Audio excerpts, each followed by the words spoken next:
तो हाँ जी dear students, अभी हम करेंगे अपने प्रीवियस टॉपिक्स के ऊपर बेस्ड कुछ क्वेश्चन आंसर्स। तो जैसे कि हमने लास्ट लेक्चर्स में इलेक्ट्रिक करंट के बारे में पढ़ा, पोटेंशियल डिफरेंस के बारे में पढ़ा, और आज के लेक्चर में इलेक्ट्रिक सर्किट को डिस्कस किया। तो based upon these topics I have some questions which are very important. तो इस तरह के और भी क्वेश्चंस आपके एग्जाम्स में आ सकते हैं, तो let us do these questions. तो सबसे पहला क्वेश्चन है, name a device that helps to maintain a potential difference across a conductor. तो जैसे कि आपको पता है, सेल और बैटरी हमने स्टडी किया है। सेल और battery is the device which is used to maintain the current in an electric circuit.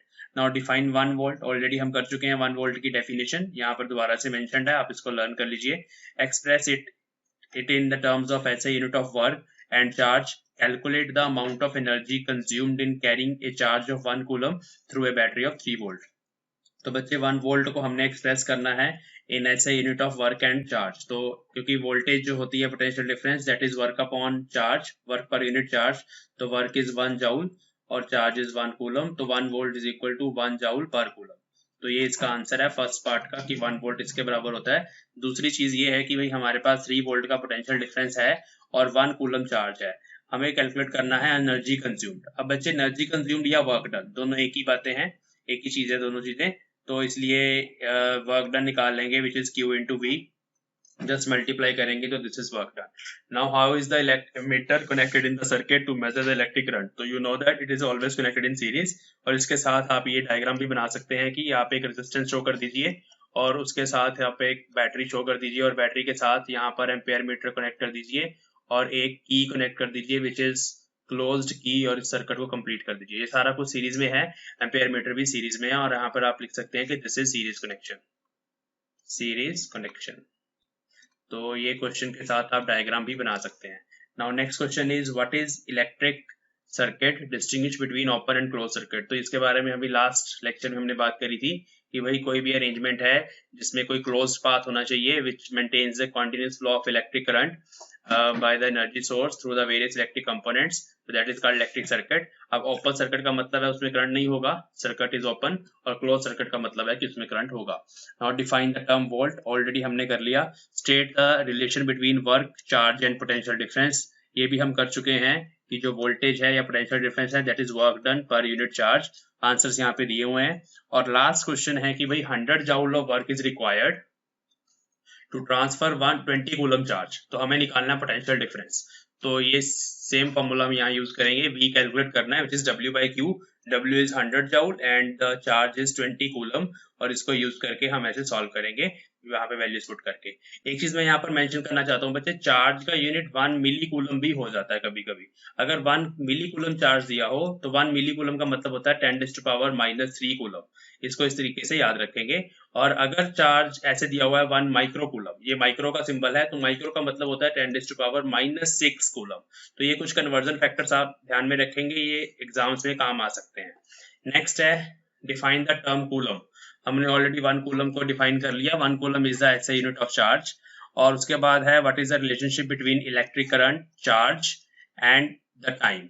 तो I is equal to Q by T. ठीक है जी, ये हो गया। और इसके बाद है कि भाई 20 मिली एम्पेयर का करंट है और 20 मिनट्स के लिए फ्लो कर रहा है and we have to find out the charge.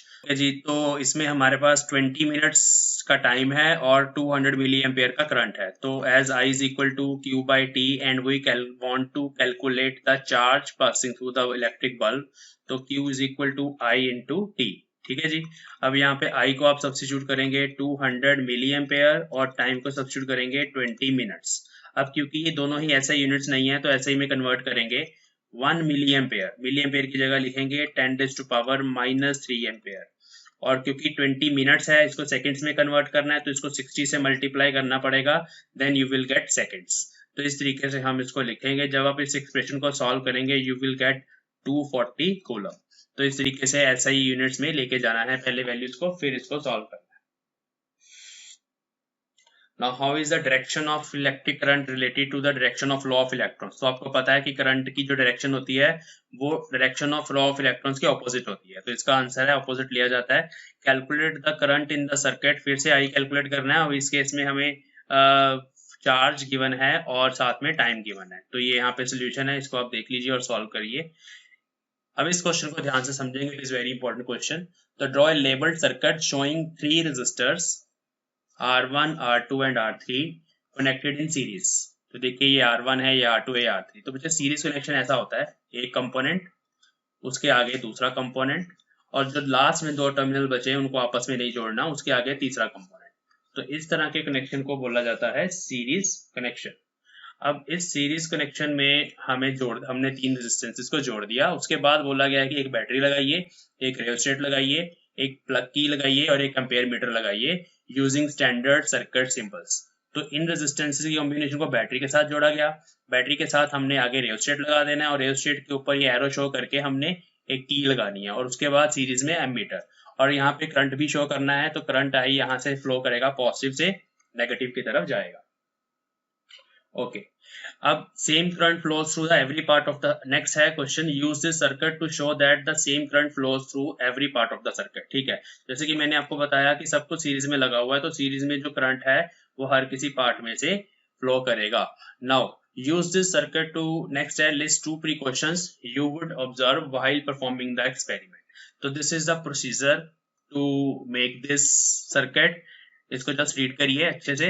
conclusions, same reading of ampere meter in each observation conclude that the same current flows to every part of circuit। okay, क्या करना है हमें बच्चे, इस एम्पेयर मीटर को यहाँ से हटा के हमने कहीं पर भी कनेक्ट करके देखना है। जब हम एक्सपेरिमेंटली करेंगे, यहाँ पे कनेक्ट करेंगे, यहाँ पे कनेक्ट करेंगे डी और ई के बीच में, और कहीं पर भी, तो ये सेम रीडिंग देगा। तो वहां से कंक्लूजन आएगा कि the same current is flowing through every part of the circuit. Now what are the precautions? Number 1, all the connections should be tight and properly connected as per circuit diagram, number 1। number 2, the positive terminal of emitter and voltmeter must be connected to the positive terminal of the battery और battery eliminator। Battery लिखेंगे सिर्फ यहाँ पर तो काम चलेगा, battery eliminator रहने दे। तो बैटरी के पॉजिटिव के साथ हमने एम्पेयर मीटर का पॉजिटिव लगाना है, और अगर कहीं पर वोल्ट मीटर लगाना पड़ जाए तो पॉजिटिव के साथ पॉजिटिव लगाना है। ठीक है, इस क्वेश्चन में नहीं है जरूरत, अदरवाइज जरूरत पड़ सकती है। तो चलिए, thanks for watching this lecture, this session which was on the some important questions based on these topics। एक बार फिर से आप यहाँ पर इस लेक्चर को पॉज करके ये क्वेश्चन आंसर अपनी कॉपी पे उतार सकते हैं। ठीक है, और नेक्स्ट ये फोर्थ के बाद question number 5, 6, just note down the questions, pause here and then you can write down from here to here, just pause here, and at last this is the last question, just pause here and write down the question on your copy, and this is the answer to that question। Okay, तो thanks for watching. हम मिलते हैं अपनी अगली class में जिसमें हम पढ़ेंगे what is Ohm's law. Okay, thanks.